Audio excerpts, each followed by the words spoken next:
I want to ask the same question to everybody who's watching this video. You're working in different corporates, different organizations, right? But when you get up in the morning, do you feel like going to work?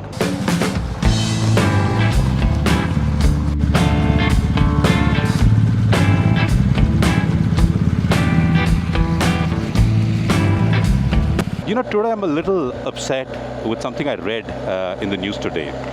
And that's what actually prompted me to do this video. Now, here is the news that I'm just flashing. You will realize the fact that what the organization or whichever company this is saying that, look, your lunch break is exactly 30 minutes, and if you're late by even a minute, you will have to compensate that by working an additional hour which will be unpaid. And I'm very surprised how this came into the public domain, but the fact is, if you were that employee, and if you're reading that message, what would you feel? What would be your reaction? Look, hang on, I'm going to put myself into the shoes and tell you what exactly will I feel. I'm going to feel ashamed. I will feel absolutely devalued. I will think the organization just doesn't care about us. I will think the organization does not have values or ethics. Now, the point I'm trying to drive is this particular message is driving a culture. So today, boys and girls, ladies and gentlemen, I really want to talk about culture in corporates. So that news that you just saw speaks volumes about the culture that is prevailing in this organization. It looks very clearly that this organization is more worried about productivity rather than the emotions of the human beings. Now, let's assume for a minute, if this particular culture exists in an organization that actually deals with customers, either face-to-face, could be over a phone, or any sort of a service industry they are in, what's going to cross the minds of these colleagues? The moment they get to understand this is what I'm supposed to do, the first thing they would think is, look, I'm working so hard. Are you telling me that I don't even have the luxury of eating my lunch at peace? I'm working so hard to get food on the table, and once I've got the food on the table, what you're telling me is that got to finish this, else I'm going to work 60 more minutes. Now, this fear creates a sense of revolt for the employee. And so, when that employee goes back to service the customer, do you think he or she is going to give his or her 100%? Not at all, right? I am going to show my frustration to the customer, either on the phone line or maybe while I'm interacting with the customer.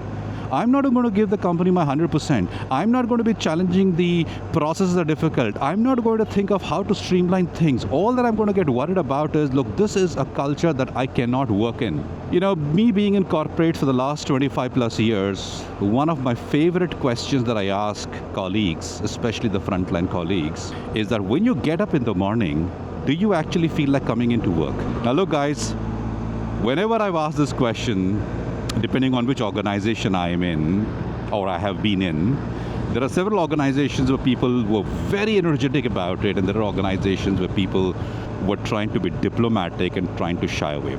I want to ask the same question to everybody who's watching this video. You're working in different corporates, different organizations, right?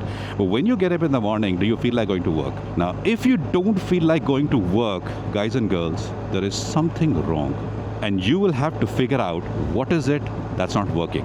And trust me, people leave their managers, not their organizations. Culture is the fundamental foundation for any organization to thrive.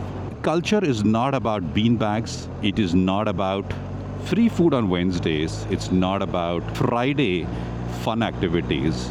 It's not about the foosball that you've got in your cafeteria. Culture basically means respect and value and engagement. That's exactly what culture is.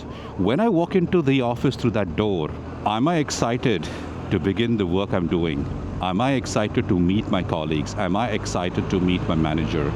Do I get treated well? Is my voice heard? Am I respected? Am I valued? Am I growing? Is somebody investing in my growth and development? These are the things that basically mean culture. Now you might also ask the question that who drives this culture? The culture is driven by the leaders. It is driven top down. And when Peter Drucker said, I believe he's the one who said that culture will eat strategy for breakfast. It is 100% true. If you are not feeling welcomed, if you're not feeling inclusive, if you're not being respected, if you are not being heard, if you're not being developed, then tell me, would you even give an iota of effort towards the strategy of the organization? You would say, hell to the strategy, man. I don't care. I mean, here people don't care for me. Exactly the way that if you don't care for your people, they're not going to care for the customers. And there's a very powerful science behind it. It is called the service profit chain. If you've heard about it, if you didn't, please Google it up. So what the service profit chain says is, take care of your people, they will take care of your customers, they will take care of your strategy as well. Now let me give you a bit of an analogy of culture. Okay, I've been riding the motorcycle for such a long time. Now this is how I would like to break it down. Now, let's say I install the most powerful engine available, and suddenly the motorcycle has, let's say, 200 horses. Amazing, right? But the actual thing is not really, it's not amazing. If the frame is weak, the tires have very poor grip, the suspension is unstable, and the brakes are unreliable, now that powerful engine becomes dangerous instead of useful. So, in this example, the engine is a strategy, the motorcycle itself, its balance, suspension, brakes, and chassis is culture. Without the right foundation, all that power that I'm giving becomes difficult to control.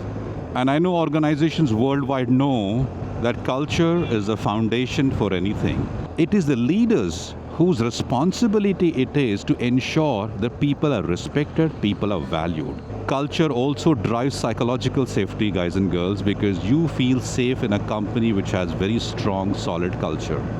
You know, I pulled aside just to read out the actual definition, dictionary definition of what culture is. So culture is a shared beliefs, behaviors, and traditions of a group of people that are passed from one generation to other. Well, that's a pretty heavy definition of culture. See, when you have a very strong culture, people actually bring their authentic self to work. They are their natural best. When they come out and the culture is solid and supportive, they speak their mind, they ask the difficult questions, they can equally even challenge leaders, because that's the only way that an organization's strategy can move forward, because these people are trying to understand and ask questions about strategy and contribute their bit. I gave you the dictionary definition of culture, but let me try and simplify it. Simple. So a culture is how people behave when nobody is watching them. Now, here is another way to think about it. Now, strategy answers questions like, where are we going? Important. What is the direction, right? How will we complete it? And what is our plan? And what culture does, it answers a different set of questions altogether. The questions culture is going to ask is, do we trust each other? Can I admit mistakes? Will people help me? Do leaders live by their values? That's what culture is going to ask. See, a GPS can show you a perfect route, but if the rider panics at every corner, ignores traffic, or doesn't trust the motorcycle, the destination itself doesn't matter anymore. A perfect strategy with poor culture rarely reaches its destination.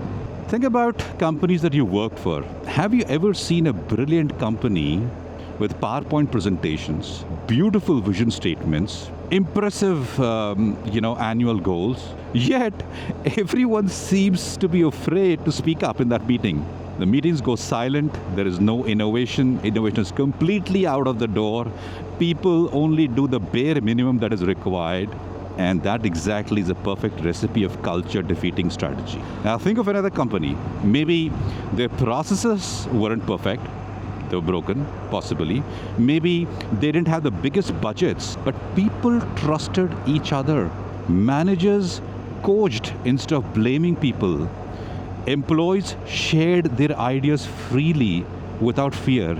Those companies usually improve year after year, because good culture multiplies average strategy. See, as riders, we often obsess over horsepower. But experienced riders know that confidence comes from balance, comes from predictability, comes from feedback, comes from trust. That's why some motorcycles with modest power are absolute joy to ride, because everything works together. Organizations are exactly like that. The best companies aren't always the ones with the smartest strategy. They are the ones where people trust each other, and they trust so much that they can execute the strategy consistently. So the next time you hear someone proudly say, "We have an amazing strategy," ask one simple question. And the question is, can your culture actually deliver it? Because strategy lives inside presentations and culture lives inside people. Strategy is probably written once in a year. Culture is written every single day. And just like a motorcycle, the engine may grab all the attention, but it is the frame, the suspension, the tires, and the brakes that actually get you safely to your destination. And that's why I think culture doesn't just eat strategy for breakfast. Culture also decides whether strategy can even get out of the garage. On that note, take good care of yourselves and if possible someone else too. And I shall see you again on the next ride with more value. Until then, bye for now.